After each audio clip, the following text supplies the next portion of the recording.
Scotland, having entered a political union, is not currently a nation state at the United Nations in its own right, and can't currently approach international institutions as a nation state.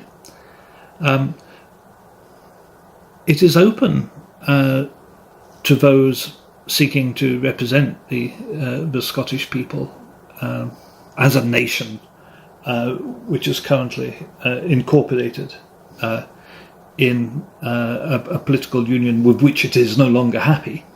It is open to the formation of an anti-colonial liberation movement, and a liberation movement which can be registered at the United Nations, which is not a terrifically difficult process. A liberation movement does not have to go through the colonial government. In fact, probably every single country where a liberation movement has been registered has been under some form of colonial administration.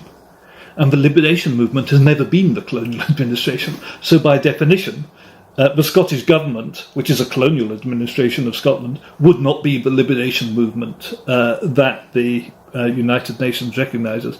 The liberation movement would be those people who are genuinely working for the liberation of the Scottish people. Now, you would have to start to demonstrate a level of activity, of direct action, of public support, and of perhaps undertaking certain legal actions, for example, against the UK and Scottish governments to establish your bona fides as a movement. But that's all very doable. In fact, that's exactly what those of us who believe in Scottish independence are looking to do now anyway.